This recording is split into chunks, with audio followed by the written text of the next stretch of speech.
We all know that beauty has a packaging problem. From pumps and pouches to tiny tubes and tricky caps, most of it isn't recyclable and much of it ends up in landfill.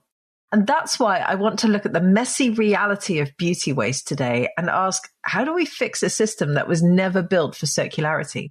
What would it take to redesign beauty packaging, beauty collection, and beauty recycling from the ground up? And who's actually doing that work? Who's brave enough to try? So for my guest today, Carly Snider of the Pact Collective, the answer lies in collaboration. Carly is helping drive a movement that brings together brands, retailers, packaging suppliers, and nonprofits, all working pre-competitively to rethink packaging and create take-back schemes and keep beauty waste out of landfill. So from mono-material pumps to mail-back programs, Pact is tackling the unglamorous but essential work of beauty's waste problem, one component at a time. So if you've ever wondered what happens to your beauty empties after you drop them in the bin, or how the industry might transform its relationship with waste, today's episode is for you. It's a fascinating look at the power of collective action, innovation, and persistence. Welcome to Green Beauty Conversations, in which I challenge the beauty industry to become sustainable, champion independent and green beauty, and encourage you to join me in making beauty better. I'm your host, Lorraine Dallmeier. I'm a chartered environmentalist, biologist, and the CEO of award-winning online organic cosmetic formulation school, Formula Botanica. We have tens of thousands of students in over 190 countries around the world who study with us to become organic beauty formulators and entrepreneurs. Visit our website at formulabotanica.com to try our free online formulation course. And if you want to be the first person to know what's happening in green beauty, make sure you subscribe to this podcast in your favorite podcast app.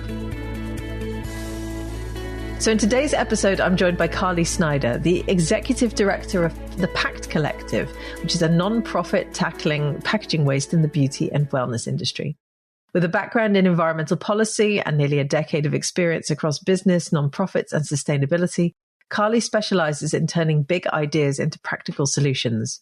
She's worked with global organizations on B Corp certification, led operations at a reusable packaging startup, and helped build the B Lab and B Corp communities. And today she's focused on bringing the beauty industry together to design packaging that works for both people and planet.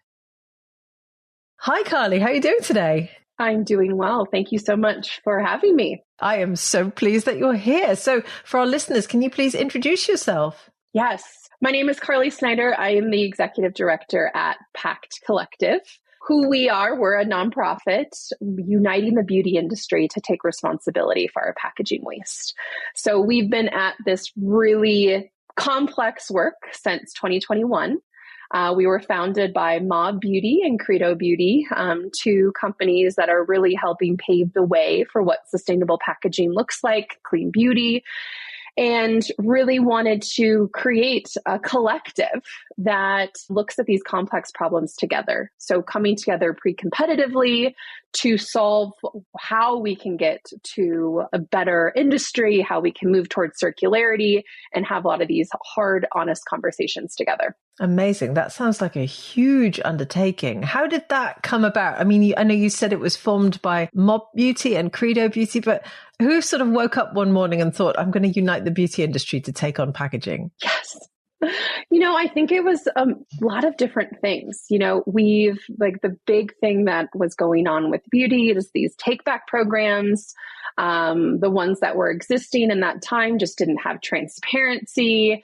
And then there were, with beauty, very complicated packaging that we're trying to figure out how we can make this more sustainable. And I think brands were just coming into roadblocks and roadblocks. There was MOQ issues. So, hey, I can only purchase a small amount of packaging and it limits me to kind of approaching more sustainable packaging. And then there was just, not having a full sustainability team and figuring out how do I even maneuver and get around this industry to figure out what's sustainable. So I think it was this idea of, hey, this is complicated. No one brand can solve this alone. How can we figure out a collective, a community where we can come together and approach this pre-competitively? So thinking about ourselves as not as competitors, but as allies. And each of us have a really unique set of expertise, of background, of things that we've tried that have completely failed or completely succeeded, and how we can really share that knowledge with each other and think about sustainability and packaging, not as a marketing tool, but as something that really drives impact. And together we can accelerate that impact. I love that. So just out of interest, where does the name Pact come from? Yeah, so a couple things, and we've actually added more because people have brought up different things of why the name Pact is so dynamic. But Pact, short for packaging, collective, because we wanted to come together as a community. I've also added a new one to the list of impact, being short for Pact. So all sorts of different things that make up the name, but really what's important is the collective piece for us of, hey, we're coming together. Collective action is at the core of who we are and what we're doing. And it's just amazing to see these large retailers, these large brands to indie brands coming together and having one conversation about how we can move the needle forward. And yes, it looks completely different based on where you're at in the stage of your organization, but it's so unique to offer and facilitate and provide that invitation to the industry to say, hey, you have a seat at the table. What you have to bring is really important, and we're all listening. And so that's been such a unique thing that has kind of evolved from this work. I love this. And I love the collective word as well, because I see a lot of industry coalitions and groups and consortiums, and I look at what they do and they often feel so ineffective and they don't seem to really move the needle, like you said. And there's a lot of talk, and then they'll have these teeny tiny little initiatives and not much will happen. But you guys, on the other hand, are having quite an impact. So tell me about your main initiatives. What have you guys been working on? Yeah, so we're focused on action. Lorraine, nothing that we're doing is perfect. And I think that's the key, where we're not just sitting in the boardroom, we're not having the conversations and then going off into our own little silos. We want to take action today. And I'll explain a little bit about, our current tactics to do that. So the first thing is that we offer hard to recycle collection programs across US and Canada. So what this looks like is majority of them are customer facing, where we have bins. Currently, we have over 3,000 across US and Canada. We're working with, it's massive to see our growth just in like 4 years. So we're working with Credo, Ulta, Sephora, Nordstrom, and so many more to offer these collection bins that are free for customers to drop off hard to recycle material at. And then if you're not located near a bin, we also have mail-back programs where you can get all of your hard to recycle empties clean, ready to go, and it ships directly to our facility. So that's our effort to take action today. We know that this material is ending up in the landfill for a whole slew of reasons, and I can share a little bit about that. The three kind of things that I always bring up on calls of like, why does this program even need to exist? Like, it's plastic. Yeah. Shouldn't it just be recycled? The issue is that anything that's smaller than 2 inches by 2 inches is falling through the cracks at your local recycling facility. Falls through the cracks, it's then just scooped up and heads to the landfill.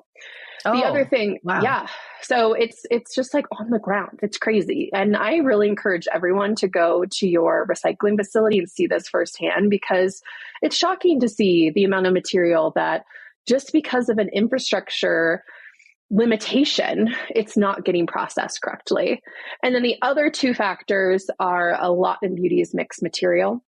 So things that have multiple material types, you can look and feel and see this happening with your material, where you can see, hey, this is a rigid plastic, and then maybe there's a straw, right? That's a flexible. So you can see this at home. Maybe you're not a packaging or plastic expert, but this is something that you can look and see like, oh, this is obviously two different material types or more. That's really hard to separate. And then the last thing is really squeezable material. So think of your tubes, flexible packaging. This is really hard to recycle because Either it's too many layers of different material types, and or it lays flat when it's emptied and then again falls through the cracks. So these are the material types that we're collecting, and through our specialized process, we are finding the best second home for them. Amazing. So you've got these over 3,000 bins across North America, and people can go to them with these tiny products, this flexible, these squeezy packages, mixed materials. So how does that work for everyday customers? How do they know what to put in there? Yes, great question. So a big piece of our program, and something that we thought was just not available currently with any recycling scheme, is the education. We didn't want just a bin on the floor, fill it up with whatever, we'll do our best to recycle it. For us, we wanted to be really strategic on what goes in the bin. So the first thing that we do is we have really general collection guidelines that are on our website. You can access those, get an understanding of like, okay, what should go in the packed bin? What should I save that should just go in my at home blue bin so it can be recycled locally? We don't want that material. So the big shampoo bottles, the things that are larger than 2 inches by 2 inches, save those, put them in your local recycling stream. We want to help MRFs get materials so that they can do their job. We're not trying to compete with them. And then we are also working on identifying this is just material that should go to the landfill. Unfortunately, it was just not designed correctly. The materials being used will not be recycled no matter where you ship it across the country or the world. So just throw it in the landfill, maybe make a note to yourself not to purchase that again. But we have those guidelines on our website. On the bin itself, this is kind of the mecca for all education. So we have an interactive QR code that takes you through a packaging drop-off guide. So if you're like, I don't even know where to start and I don't see my packaging in the collection guideline, we'll go ahead and ask 5 questions of you. And then at the end, based on all the material types that you want to drop off, we will say, hey, this should go in the packed bin, this should go curbside, and this should go in the trash. Oh, amazing. So, yeah. And I think that's something that it's free to use. Even if you're not participating in the packed bin, if you're a brand, I encourage all of our brands, put yourself in the shoes of a customer, go through that guide. You might learn something on how to market and educate your customers even on your packaging. So there's multiple uses for that guide as well. That's so clever. And I'm sure that the customers find that incredibly useful as well, to be able to be guided through that. Because I know I've sat here many times, and I like to think I know a fair bit about the beauty industry now, but I've sat here many times looking at my products going, I have no idea what to do with this thing. So that consumer education piece is so useful. So talk me through, imagine I go to my local packed bin, if I was in North America, and I drop off something in there, then what happens? What do you guys do next? So all of our programs are brand agnostic. So don't worry about, hey, I purchased this at Sephora, this at Ulta, this at Credo. I got to separate them. That's the beauty of what we're doing. We want everyone on the same program. So it's so easy for you to participate, and that we're all kind of in this together. We're all paying the fair share to make sure that this material is recovered and we're finding the best home. So collect all of your empties, go through that collection drop-off guide, and then isolate the things that need to be dropped off a bin. You go to the location nearest you. We have an interactive map on our website. You can see all the bins near you. You drop it off, and that's all you need to do. From there, that's when our work begins, where once that bin is full, it goes to our sorting facility. At that sorting facility, we are going through with a human hand and separating that into 14 categories. And that's really essential for us to find the best and highest use for this material. We need really pure feedstock of the plastic types to other material types so that we can find the best home for it. So from there, we consolidate across all of our programs, which is another reason why this is such an important initiative, that the volumes that we're collecting are so much more than just one brand. And it allows us to move this material to the best second home. If it was just on one retailer level, we would be sitting on this material for years, because you need that volume to find the best outcome. So from there, everything is then processed. We identify the best partner. So we're going in and we're auditing that facility. We're bringing them on. We have criteria of, hey, this has to go into a high value material and product. It can't just go downcycled if it can be leveraged in a higher capacity. And so we're really going in and making sure that we're finding that best home. Wow. Okay. So what are the big challenges when you've received it all at the sorting plant? You've got a human hand going through it. They're sorting it all into 14 different categories. What are the big challenges that you guys come up against there? It's so much work. I think it's the labor to sort this material is significant. And what's exciting is that there's some innovation in the space, AI, robotics that can support with a lot of this sortation.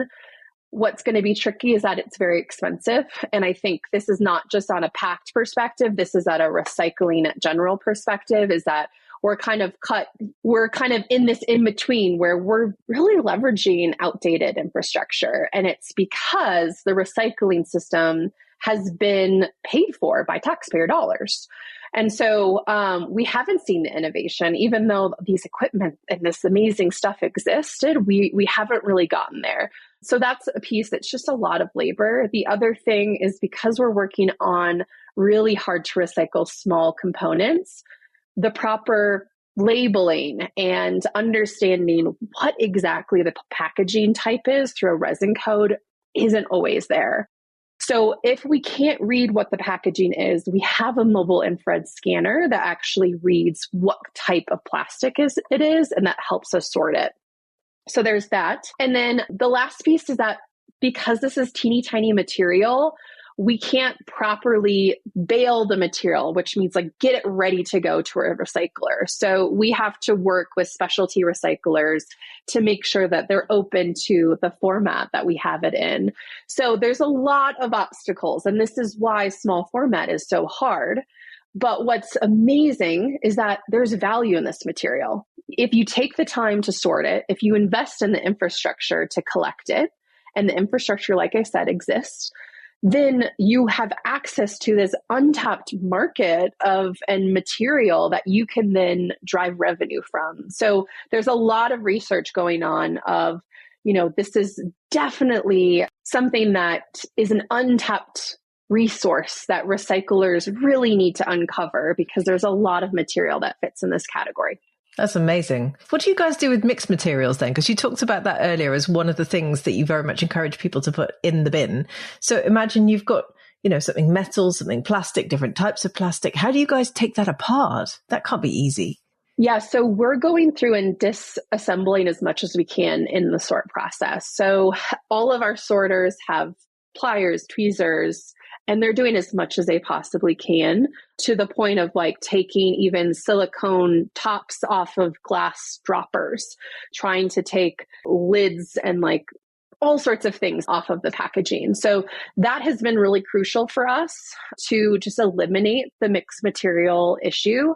However, if you look at, let's say, a pump where there's a metal spring, it is impossible to get at that metal spring. And you'd have to cut open the packaging to get at that material. So what's happening there is that this goes into a mixed material bin, and it goes into a secondary sorting process, where we shred the material. And then it goes into a sink float test where we can actually isolate different material types using the density. So different plastic types float at different levels within this big compartment of water. And that helps us to isolate good material from bad material. So a lot of the metals obviously sink. They're very heavy.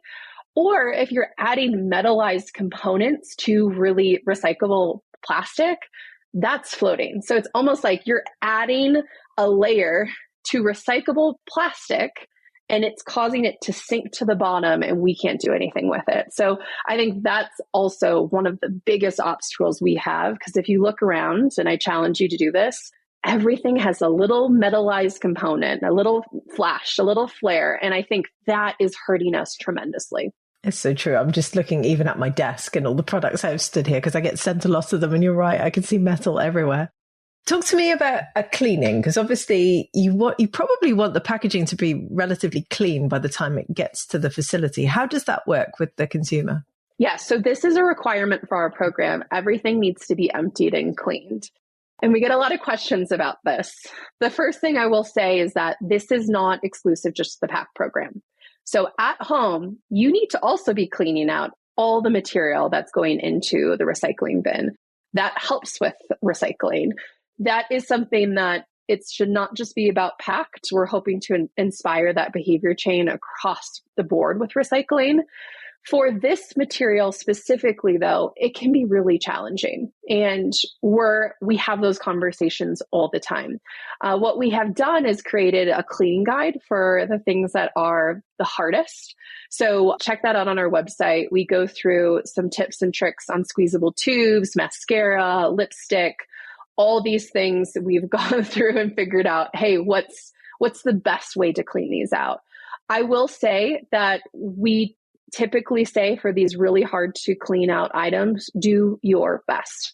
They're not designed to be cleaned out very well. And that's the conversations we're having at the beginning of the supply chain with our members, saying, if these can't be cleaned out by your customers, the likelihood that it's going to get recycled are really, really low. Even if you're using material and that can be recycled, you have to think about the design when you're making these decisions. So we work really hard with our customers to think through some tips and tricks.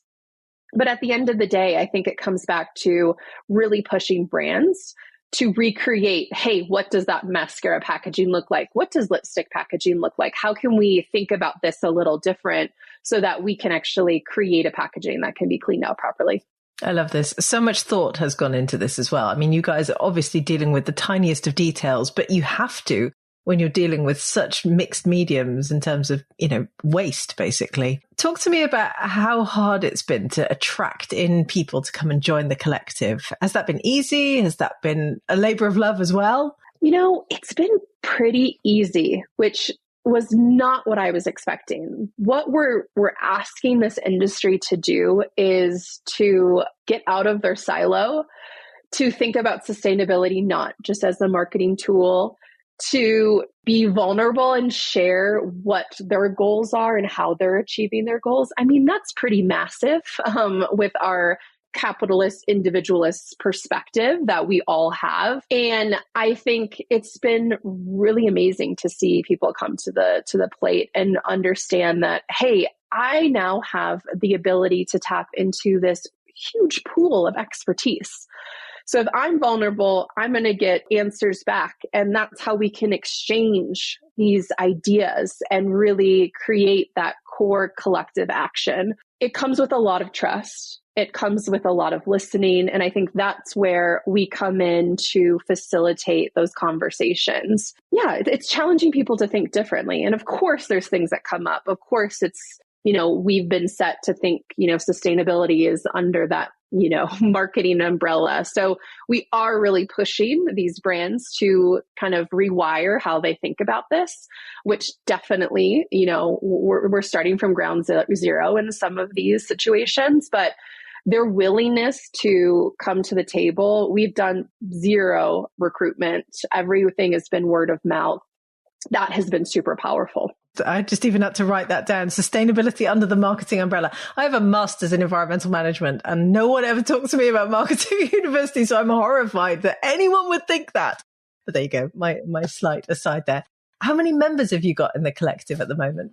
So we have 150 members, and that can range from anyone in the supply chain. So we have packaging suppliers, brands, retailers, recyclers, media, nonprofit partners, influencers. This is something where if you have your hands in beauty, we want you to have a seat at the table. Our membership tier looks different based on how big your organization is. And so we really want to make this an equitable process where come to the table, pay this small fee, and then we have program fees that are also attached to the program that you choose to select. And one thing with our membership that we have required, so part of PACT is that we don't want people to just put our logo on their website, maybe listen into a webinar, and that's it. We require action. So if you are a company that is distributing product and therefore contributing to the waste issue of our industry, you have to launch a collection program.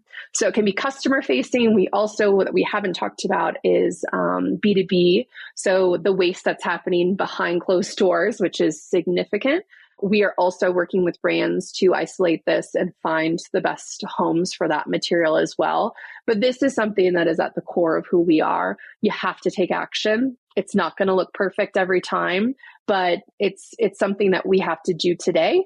And then where the education and conversation comes in is improving tomorrow. And that's really the core of who we are. What's the big vision for Pact? Where would you guys like to take it? You know, we really listen to our members and allow them to guide us. So that's also the fun part, is that we collect all these stories, we collect all the data, we push it back to them, and then we say, okay, what's next? What do you need help with? What's the next big thing? And for me, I believe that and what I've heard from our members is the refill reuse movement that's happening. And what's amazing is that we have these bins now in 3,000 locations. So what's next is, how do we leverage these beyond just collecting recyclable material, but also supporting the industry towards reuse and refill? And we have some amazing models in our community, Plain Products, who are really paving the way for what reuse looks like, including, the reverse logistics required to collect bottles, sanitize, give them a new life. And so I really feel like that's where we can support the industry, is pushing them to do something bigger, better beyond recycling. Recycling is at the end. It should be the last thing we consider. We started there. We started there really purposefully because this was something that customers could get their hands around and our brands could really understand. But we're not stopping there by any means. That's really where I see us heading from an educational and action perspective. That's amazing. I'm always going on here on the podcast about the fact that circularity and recyclability are not the same thing, but the beauty industry doesn't seem to get that concept at the moment. So I love that you guys are heading for that as well. Do you think there's a risk of, at the moment, only the willing showing up, whereas the people who have got their head firmly buried in the sand or are not remotely interested might be harder to get to the table? Absolutely. It's going to be something that we're going to have to figure out. And I think internally, where there's part of us that's like, what if we just create a kick-ass community that's pushing? And then the others are going to be missing out and they're going to have to come to the table.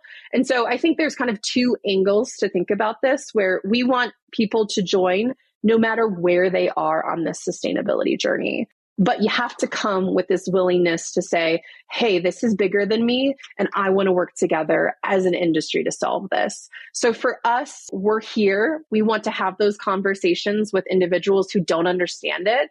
But if they're not ready and they don't see this potential, they're lost. And I think that's kind of where we're at. What's going to happen is policy is going to rock their worlds, and they're going to have to come to the table. So that's really where we see extended producer responsibility hitting the states. I think we're getting a lot of questions, a lot of, honestly, panicking of what this means to them. Rightfully so. I mean, this is something we've never had anything in the US besides some, smaller recycling claims legislation, some PCR legislation that's been great, but this is something that is really going to rock the boat. And Pact's here to help when you're ready. But I think that's really what's going to push these other brands in our direction and in other directions. But you may as well get on board the train right now because it's leaving. Exactly. And you don't want to get left behind, and you don't want to get caught up in class action lawsuits when you're making claims that you can't substantiate or when regulations come in. We've got some interesting podcast episodes coming up on that as well, actually. So tell me, what excites you about the future for packaging and beauty? Where do you think things are going to go? With this industry specifically, I think I love working with mostly women-led organizations. So that has been something that has been very exciting. I think to your question before of like, how did you make this happen? I think that has a big piece to play, is that there are women-led teams, organizations who can put themselves outside of this kind of normal thinking of like compete, and see the bigger picture. So that's been really exciting for me. I don't have a background in beauty. I've worked in all sorts of different industries, and to see that motivation and to work with these powerhouse women has been incredible. The other thing I'm excited about is that there's just so much potential. We are working with the hardest to figure out packaging. You know, we have an emotional connection to our packaging like none other industry, right? You're thinking about a potato chip bag. Sure, I want it to be flashy in the store, but I don't really care what it looks like once I'm eating that chip bag, like those chips. For beauty, it sits on your vanity. You are looking at it. You are having a moment with this product. And I think that's super challenging and something that we're trying to use to our advantage.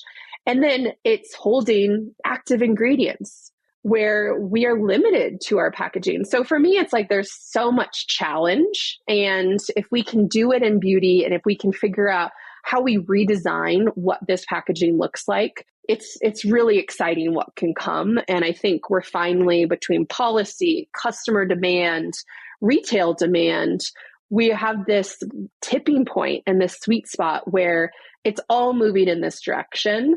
And I'm just excited to see what the industry, how we rise to the occasion. Would you ever take Pact outside of North America? Absolutely. We are in conversation actually to make that move. And I think what we'll do is we're willing to work with anyone in these regions too. Like for us, we work independently. So if there are recycling partners, if there are brands, you know, I think we want to connect all the pieces and oversee the program. But this could look different based on the region, based on the recycling that's available, based on how advanced maybe refill and reuse looks like. So it's a model that can be adapted and evolved based on the region. That's exciting. Well, I look forward to seeing the Pact bins show up all around the world in due course, because it sounds like you guys have enough energy and enthusiasm and passion to make that happen as well, which is really impressive. One final question for you. If you could change one thing about beauty packaging, or the packaging that the beauty industry designs right now, what would it be?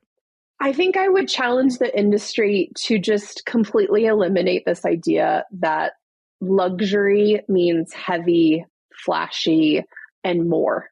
I can't tell you how many times we work with our members and we are critically asking them, why are you adding that applicator? Like, what value is that truly bringing? Why are you adding that metallized component? Why is this twice the weight it should be? And so really challenging the industry to let go of that. I believe that's that's really old fashioned in my opinion. What customers are gravitating towards are the simple design, and not basic. It's just simple. It's light. It's fresh. It's not busy. Really excited to see how, Gen Z, Gen Alpha really push that in that direction too, because that's the biggest obstacle of we need to let go of these ideas of what packaging used to be and how we can differentiate between other brands. It's not like that. That's not what customers are looking for. That's the biggest thing. I mean, we can knock so many things out just by retiring that old way of thinking. I love that so much. I hope all the beauty brands are listening and thinking, how could I make my packaging lighter and simpler? Love it. Carly, the work you're undertaking is inspiring. You're clearly fueled by passion and idealism, and it's making an impact. And I absolutely love what you guys are doing. Congratulations on everything you've achieved so far. And thank you so much for joining me on the podcast today. Where can our listeners find out more about Pact? Where can they come and join you guys? Yes, visit our website, pactcollective.org. Look at us on Instagram. We are having so many conversations from customers to brands. So come visit us there. If you're a brand, please join us. Customers, drop off. We'd love to engage with you. And so thank you so much for allowing me to join today. No, it's been amazing. I've absolutely loved learning about what you're doing. So thank you so much for joining me. Awesome. I would love to hear your thoughts on this episode. How inspired do you feel about the work that the Pact Collective is undertaking? Leave us a comment on our social channels, as both the Formula Botanica team and I love hearing from you.